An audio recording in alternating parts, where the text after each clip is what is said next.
Bem-vindos ao Diálogo. O material que analisamos hoje leva-nos a um dos textos mais fascinantes e também mais debatidos da tradição ocidental, o livro do Apocalipse.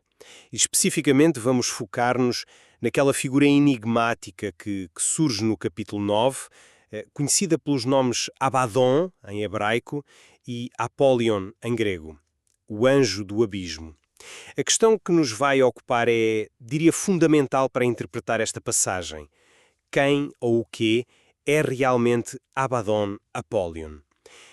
Trata-se de uma entidade puramente sobrenatural, um poder destrutivo ligado ao abismo, como muitas leituras sugerem, ou, como certas abordagens interpretativas propõem, podemos identificar esta figura com uma personagem histórica concreta do primeiro século?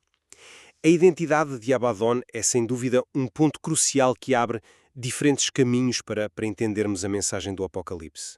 Eu defenderei a perspectiva que se baseia na metodologia conhecida como teologia de impacto de que Abaddon Apollyon é, de facto, uma designação para João Batista. E eu, por outro lado, irei explorar uma visão distinta, argumentando que a descrição textual de Abaddon Apollyon, lá em Apocalipse 9, aponta para uma natureza e uma função que tornam essa identificação histórica, algo problemática, sugerindo antes uma entidade ligada ao juízo e à destruição, de uma forma talvez mais direta e quiçá, sobrenatural. Ora bem, a minha posição arranca de um princípio central da teologia de impacto, a ideia de que o Apocalipse não deve ser lido primariamente como um livro de símbolos abstratos ou profecias de um futuro distante, mas sim como um registro, ainda que por vezes codificado, de eventos históricos muito concretos, eventos ocorridos no primeiro século da nossa era. Esta abordagem, portanto, procura decifrar o texto à luz da história e do contexto da época. Com esta lente, Apocalipse 9, versículos 1 a 11, transforma-se numa descrição surpreendentemente detalhada de acontecimentos ligados à prisão de João Batista. Repare, a estrela caída do céu para a terra não é um meteoro, nem um anjo literal, mas sim João Batista, uma figura proeminente, uma estrela que foi lançada por terra ao ser aprisionada. O poço do abismo, a quem esta estrela caída recebe a chave, é identificado com a fortaleza de Maquero, que era uma prisão localizada numa área desértica e importante, com masmorras subterrâneas. Um verdadeiro abismo físico. A fumaça que sobe desse poço representa o enorme escândalo e a agitação social e também religiosa que a prisão de uma figura tão popular como João causou. E os gafanhotos que emergem dessa fumaça não são insetos mutantes, mas sim os discípulos de João e também os de Jesus, que, mesmo com João preso, continuaram a sua atividade, espalhando uma mensagem que era um verdadeiro tormento para as autoridades estabelecidas, tanto religiosas como políticas. O detalhe talvez mais impressionante é o tormento de 5 meses atribuído a estes gafanhotos. Cálculos baseados em investigações sobre os prazos processuais romanos e a cronologia dos eventos da vida de Herodes Antipas sugerem que o período de encarceramento de João em Maquero foi, de facto, de aproximadamente 150 dias, ou seja, 5 meses, exatamente 5 meses antes da sua execução. Portanto, neste quadro, o anjo do abismo que reina sobre estes gafanhotos, chamado Abaddon Apollyon, que significa destruidor, só pode ser o próprio João Batista. Ele é o destruidor porque a sua pregação radical de arrependimento e o seu batismo para perdão dos pecados marcaram de facto o fim da velha ordem religiosa e anunciaram o juízo iminente de Deus, destruindo as velhas certezas e abrindo caminho para o reino. E esta visão é consistente com outras leituras da teologia de impacto que atribuem a João um papel quase messiânico, identificando-o com figuras como o semelhante ao Filho do Homem de Daniel 7 ou aquela figura poderosa de Apocalipse 1 que detém as chaves da morte e do Hades. Eu apresento uma leitura que parte de um ângulo diferente, focando mais diretamente naquilo que o texto de Apocalipse 9 descreve sobre a Abadónia e a sua função. A passagem apresenta Abaddon Apollyon de forma muito específica. Ele é o rei de uma praga de gafanhotos e estes não são meros discípulos agitadores, mas sim criaturas com uma descrição francamente bizarra e assustadora. Parecem cavalos preparados para a guerra, têm coroas, rostos humanos, cabelos de mulher, dentes de leão, couraças de ferro e, mais importante ainda, o seu poder não é o de causar agitação social, mas sim infligir um tormento físico excruciante, que é comparado à picada de um escorpião. Um tormento tão intenso que as pessoas procurariam a morte sem a encontrar.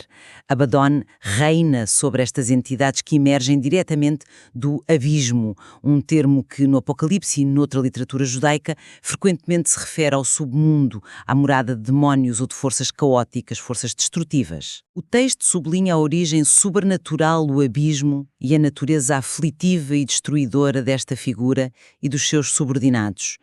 Eu reconheço o impacto profundo e disruptivo da mensagem de João Batista. Ele foi, sem dúvida, uma figura que abalou as estruturas do seu tempo. Sem dúvida. No entanto, fazer a ponte entre um profeta humano, mesmo um tão radical como João, e o rei de uma praga sobrenatural que causa um sofrimento físico descrito de forma tão gráfica e que vem do abismo, parece-me um salto interpretativo considerável. A linguagem apocalíptica usada para descrever Abaddon e a sua obra, o tormento escorpiónico, o comando sobre estas criaturas híbridas, a sua ligação explícita ao abismo, parece colocá-lo numa categoria diferente da de um profeta humano. Aponta mais para uma entidade talvez angélica caída ou demoníaca, cujo papel no drama apocalíptico é especificamente o de executar um juízo doloroso e destrutivo, em linha com o caráter frequentemente severo das visões de João, o autor do Apocalipse. Questiono, portanto, se a identificação direta com João Batista, apesar dos paralelos históricos que mencionou, faz realmente justiça à descrição textual tão particular desta figura. Entendo a sua ênfase na descrição textual, claro, mas volto a sublinhar a força da correspondência histórica detalhada que a teologia de impacto propõe. Não se trata apenas de um paralelo vago, mas de uma série de elementos, a figura proeminente caída, o João, o local de aprisionamento subterrâneo, Máquero como o abismo, o período exato de 5 meses, a agitação causada pelos seguidores, os gafanhotos, que se alinham de forma, eu diria, impressionante. A abordagem factualista desta teologia insiste que não devemos descartar estas correspondências como meras coincidências. A dificuldade reside talvez em como entender a linguagem apocalíptica usada para descrever estes eventos históricos. Exatamente. A minha dificuldade maior reside precisamente nesse ponto, a natureza do tormento. O texto é explícito, é como a picada de um escorpião, levando os homens a desejar a morte. Como é que a teologia de impacto, dentro da sua leitura factual, interpreta esta descrição tão física, tão extrema? Quer dizer, como é que a atividade dos discípulos de João, mesmo sendo incômoda e disruptiva para as autoridades, se traduz factualmente neste tipo de agonia física? Não estamos aqui a falar de mero incômodo social ou agonia espiritual. O texto descreve algo que se assemelha a uma tortura física. Poderia detalhar como é que a teologia de impacto lida com descrições tão gráficas de sofrimento físico noutras passagens do Apocalipse, para que possamos entender a consistência desta abordagem? É uma excelente questão, que vai mesmo ao cerne da hermenêutica da teologia de impacto. Esta abordagem entende que a linguagem apocalíptica, mesmo quando descreve eventos históricos, fala de uma perspectiva divina, usando imagens fortes para transmitir o impacto e o significado desses eventos. O tormento causado pelos gafanhotos, os discípulos, pode ser entendido como a profunda angústia existencial, espiritual e também social provocada pela mensagem radical de arrependimento e de juízo iminente. Era uma mensagem que picava a consciência como um escorpião, que confrontava as pessoas com a sua própria mortalidade e a necessidade de uma mudança radical, levando a um estado de desespero e conflito interno que, sim, poderia ser descrito metaforicamente como um desejo de morte, a morte do velho eu, da velha ordem. Além disso, a pregação contínua dos discípulos certamente causava não só agitação social, mas também perseguição e conflitos que tinham consequências bem reais e dolorosas para muitos. A linguagem hiperbólica é, de facto, característica do estilo apocalíptico para descrever realidades históricas intensas. O foco não está numa tortura física literal infligida pelos discípulos, mas no impacto devastador, quase insuportável, da mensagem e da situação histórica que ela criava, descrita com a intensidade própria da visão apocalíptica.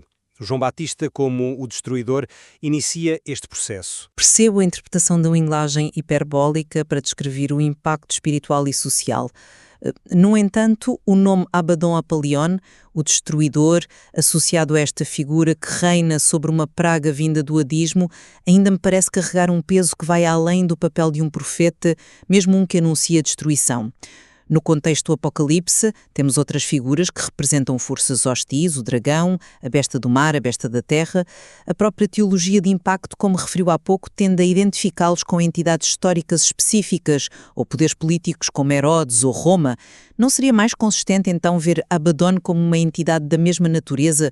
Ou seja, um poder espiritual antagónico, talvez um anjo caído ou uma força demoníaca associada ao abismo, que atua em paralelo com as maquinações políticas do dragão e das bestas. O dragão e as bestas operam mais na esfera político-terrena, parece-me, enquanto o Abaddon parece ligado a uma esfera mais explicitamente sobrenatural e infernal, a do abismo. Colocá-lo como João Batista parece quebrar um pouco esse padrão, identificando uma figura humana num papel que o texto parece pintar com cores bem mais sombrias e sobrenaturais. Mas aí é que reside para mim a coerência e talvez a audácia da teologia de impacto. Ela recusa essa divisão fácil entre o político-terreno e o sobrenatural. Para esta leitura, o sobrenatural irrompe na história de formas concretas e através de figuras humanas-chave. Se o dragão pode ser associado a Arquelal e à força satânica por trás dele, e as bestas a Roma, então Abaddon, o anjo do abismo de Macaior, é João Batista. A consistência não está em categorizar as figuras, mas em aplicar o método histórico-factual a todas elas. E como mencionei antes, a teologia de impacto eleva João Batista a um estatuto quase sobre-humano noutras passagens.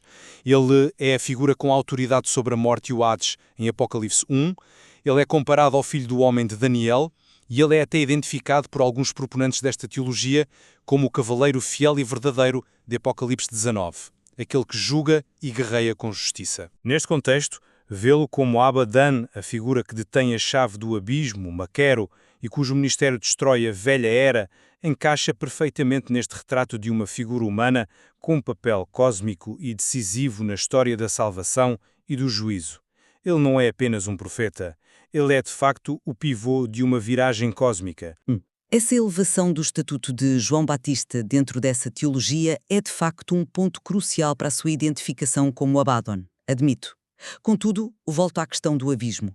Em grande parte da literatura apocalíptica judaica e no próprio Apocalipse, veja-se, por exemplo, o Apocalipse 20, onde Satanás é lançado no abismo, o termo abismos tem conotações muito fortes com o lugar de confinamento de espíritos malignos ou forças caóticas primordiais.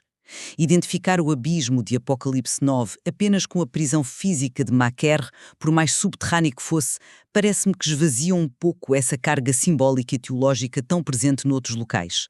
É verdade que a teologia de impacto procura o referente histórico, mas será que a escolha do termo abismo pelo autor do Apocalipse não visa precisamente evocar essas conotações mais profundas e sombrias, ligando a praga e o seu rei a uma origem explicitamente demoníaca, ou pelo menos ligada ao caos primordial? A ligação a Maquero é uma interpretação engenhosa, sem dúvida, mas a ligação textual de Abaddon ao Abissos e à praga que dele emerge parece apontar para algo inerentemente ligado às forças das trevas, o que dificulta a identificação com o profeta do Altíssimo, mesmo com um ministério de juízo. Sim, mas a teologia de impacto argumenta precisamente que a realidade histórica cumpre e realiza essa carga simbólica.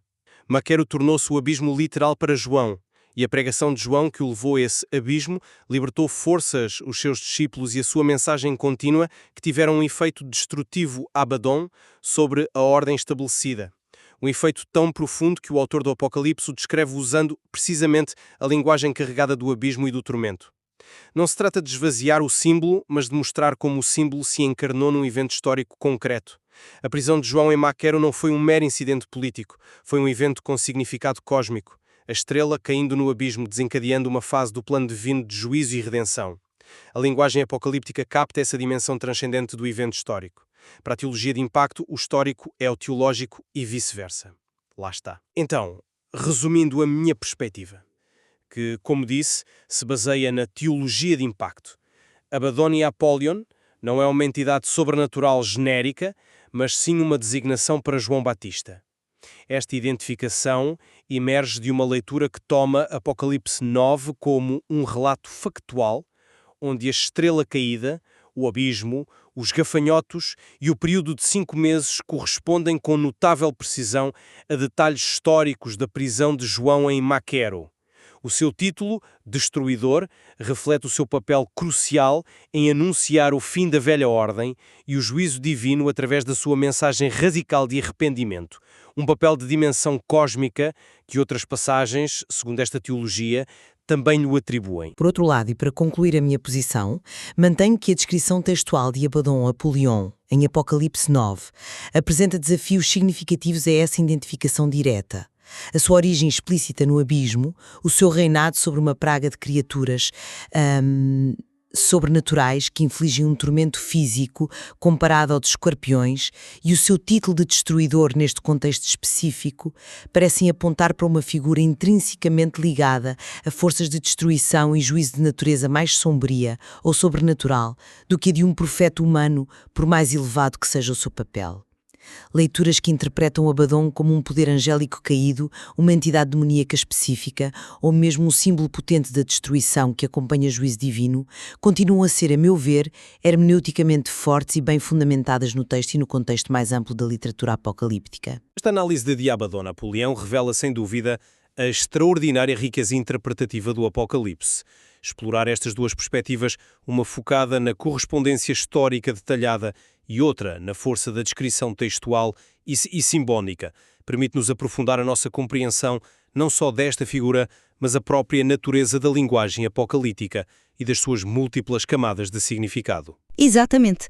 Figuras como Abaddon convidam-nos a um diálogo contínuo com o texto, reconhecendo a sua complexidade e as diferentes formas como pode ser abordado. Há certamente muito mais a desvendar nas profundezas deste livro fascinante e nas suas implicações.